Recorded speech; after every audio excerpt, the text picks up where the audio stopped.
वो साया हंसते हुए अपने हाथों से काले रंग का धुआं निकालता है। उस धुएं द्वारा अब ललित की लाश पर सूखे पत्ते जाने लगते हैं, जिस कारण उसकी लाश पूरी तरह से पत्तों से ढक जाती है। तो वहीं अब ललित ने अपनी जान गंवा दी थी। अगली सुबह का सूरज जब आसमान में चढ़ता है, तब गांव के सभी लोग आपस में बैठकर बातें कर रहे थे। उसी में रीना और रघु भी थे, पर अगर कोई गांव वालों के बीच नहीं था तो वो था ललित।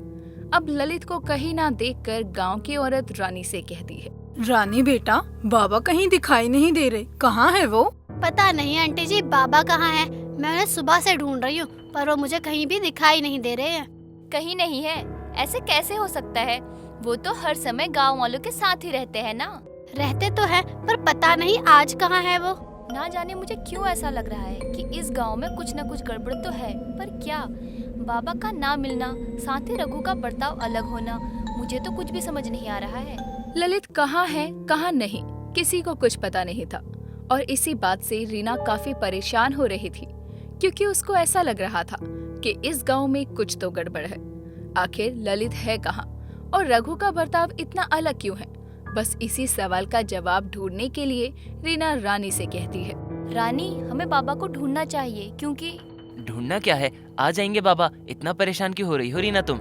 नहीं रघु, परेशानी वाली बात है, क्योंकि एक वही थे जिन्होंने अभी तक हमारी हेल्प की, और इसीलिए कोई बाबा को ढूंढे या ना ढूंढे, पर मैं बाबा को ढूंढने जरूर जाऊंगी। मैं भी चलूंगी।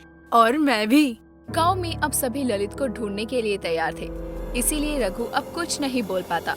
अब सभी गांव वाले बाबा को ढूंढने के लिए निकल जाते हैं। सभी गांव वाले बाबा को ढूंढ ही रहे थे कि तभी रीना की नजर वहां पड़ती है, जहां ललित की लाश पत्तों से ढकी हुई थी। रीना अब बिना कुछ सोचे समझे उन पत्तों के पास जाती है और उन सूखे पत्तों को देखकर खुद से कहती है, ये जगह तो वही है जहाँ उस पिशाचिनी का। और ये क्या, यहाँ पर इतने सारे पत्ते? इतने सारे पत्ते तो मैंने इस गांव में कहीं नहीं देखे। आखिर क्या है यहाँ? जो भी है, मुझे इन पत्तों को हटाकर देखना ही होगा। रीना बिना कुछ सोचे समझे उन पत्तों को हटाती है, जहाँ वो देखती है कि उन पत्तों के नीचे ललित की लाश पड़ी है। उसकी लाश देखकर रीना को झटका लगता है और वो पीछे हटते हुए कहती है, ये क्या? ये यहाँ तो बाबा की। हे भोलेनाथ, ये सब क्या हो रहा है? मुझे अभी बाबा का राज गांव वालों से छुपा कर रखना होगा, खासकर रानी से, नहीं तो वो बाबा की ये खबर सुनकर खुद को संभाल नहीं पाएगी। रीना के पास कोई आता उससे पहले ही रीना वहाँ से चली जाती है। ललित किसी को नहीं मिला था और इस तरह पूरा दिन निकल जाता है। ऐसे ही रात भी होती है और रात को अब रीना खिड़की के पास खड़ी हुई थी। तभी रघु पीछे से आकर उसे पकड़ता है, पर जैसे ही रघु उसे पीछे से छूता है, वैसे ही रीना के बने गर्दन का निशान चमकने लगता है। साथ ही रीना के गर्दन पर जलन होती है। अब रीना रघु को खुद से दूर करती है और रघु से कहती है, रघु, तुम मुझे छू रहे हो तो मुझे मेरे निशान पर जलन क्यों हो रही है? आज से पहले तो ऐसा कभी नहीं हुआ। मुझे क्या पता रीना, तुम मुझे शक की निगाहों से तो ऐसे देख रही हो जैसे पता नहीं मैंने क्या कर दिया हो। रघु, तुम मेरे रघु ही हो ना? रीना की ये बात बोलते ही चांद की रोशनी रघु पर पड़ती है और चांद की रोशनी पड़ते ही अब रघु के हाथ हरे होने लगते हैं। ये देखकर रघु रीना की बात का जवाब नहीं देता और गुस्से में वहाँ से चला जाता है, पर रघु का ये बर्ताव रीना को जरा नहीं भाता। आखिर ये सब क्या हो रहा था? रघु रीना से बार बार नजरें क्यों चुरा रहा था? ये सब रीना को समझ नहीं आता।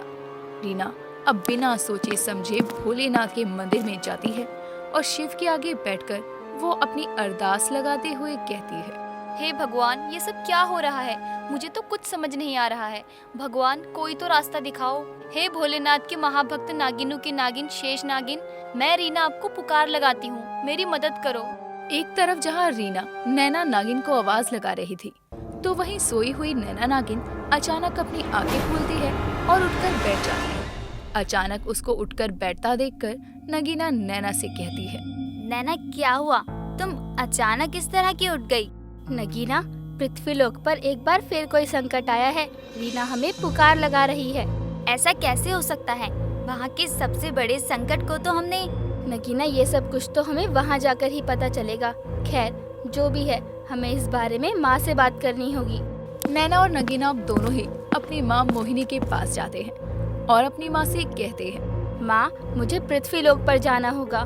पृथ्वी लोक पर जाना है, पर क्यों नैना?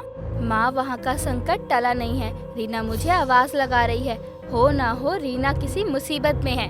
हाँ माँ, और आप तो जानती ही हैं कि नैना को अगर कोई स्वप्न आते हैं तो वो कोई मामूली स्वप्न नहीं होता, इसलिए आप हमें आशीर्वाद दीजिए। तथास्तु मेरे बच्चों। नैना और नगीना रातों रात अपनी माँ मोहिनी का आशीर्वाद लेकर वहाँ से पृथ्वी लोक के लिए निकल जाते हैं और अचानक वो दोनों रीना के आगे प्रकट हो जाती हैं। जिसके बाद रीना, तुमने हमें आवाज लगाई, क्या बात है? सब ठीक तो है ना? नहीं, यहाँ कुछ भी ठीक नहीं है। जब से मैं और रघु यहाँ आए हैं तब से सब कुछ बदल गया है। बाबा अब इस दुनिया में ही नहीं रहे। रघु का बर्ताव अलग ही हो गया है। जब रघु मेरे करीब आए तो मुझे मेरे निशान पर जलन हुई। ये सब क्या हो रहा है? मुझे तो कुछ समझ नहीं आ रहा है। रीना, तुम घबराओ मत, सब ठीक हो जाएगा। नैना, तुम अपनी अंतर्दृष्टि से देखो कि आखिर ये सब क्या हो रहा है। मैं अभी पता लगाती हूँ। नैना अब आंखें बंद करती है। जिसके बाद उसको रघु का हरा रंग और ललित कैसे मरा ये सब दिखता है। ये सब कुछ देखकर नैना अचानक अपनी आंखें खोलती है और रीना से कहती है, रीना, रघु तुम्हारा पति नहीं है। क्या? रघु मेरे पति नहीं है? अगर वो मेरे पति नहीं है तो कौन है? ये तो खुद रघु बताएगा, पर मेरी बात ध्यान रखना कि रघु को जरा भी एहसास मत होने देना कि तुम्हें रघु का सच पता है। सच? कैसा सच? यही कि वो रघु नहीं है। नगीना, तुम अपना कोई भी भेष बदल लो जिससे तुम हर वक्त मेरे साथ रहो, और मैं ललित का भेष ले रही हूँ। मरे हुए ललित को दोबारा जिंदा देख रघु जरूर अपने रूप में आएगा। नैना की बात से रीना और नगीना सहमत होते हैं और इस तरह अब नैना ललित का रूप धारण करती है। तो वही नगीना एक तोते का रूप लेती है और अपनी बहन उर्फ नैना उर्फ ललित के कंधे पर बैठ जाती है। ये देखकर नैना कहती है, नगीना, वैसे तुमने सही रूप लिया है। इस तरह अब तुम हर समय मेरे साथ भी रहोगी और रघु पर नजर भी रख पाओगी। रीना, चलो घर चलते हैं। इस तरह अब रीना नैना और नगीना के साथ घर आती है, जहाँ रानी ललित को देखकर खुश होती है और अपने बाबा को गले लगाकर कहती है, बाबा, आप कहाँ चले गए थे? आपको पता है मैंने और सभी गांव वालों ने आपको कितना ढूंढा। मेरी बच्ची, मैं पड़ोसी गांव में गया था। पर क्यों? आप रीना के साथ क्यों आ रहे हैं? रीना, क्या तुम्हें पता था कि बाबा कहाँ गए थे? नहीं रानी, मुझे नहीं पता था। मैं बस शिवजी के मंदिर गई थी और रास्ते में मुझे बाबा मिल गए, इसलिए हम साथ आ गए। हाँ रानी, और मैं पड़ोसी गांव इस तोते के लिए गया था। मुझे एक तोता रखने का मन हुआ, बस इसीलिए मैं इस तोते को लेने के लिए चला गया। बाबा, अब आप कहीं भी जाना तो मुझे जरूर बता देना। आपको पता भी है मैं कितना घबरा गई थी। आप तो जानते हैं ना बाबा कि आपके सिवा मेरा इस दुनिया में कोई नहीं है। हाँ मैं जानता हूँ। चलो रात ज्यादा हो रही है, चलकर सो जाते हैं। जहाँ आप सभी सोने जा रहे थे तो वहीं दरवाजे के पीछे खड़ा रघु अपनी आंखें लाल किए बस ललित को देखे जा रहा था। पर रघु के ऊपर ललित की नजर चली जाती है और रघु को ऐसे देखकर ललित उर्फ नैना मुस्कुराते हुए अपने कमरे में चली जाती है।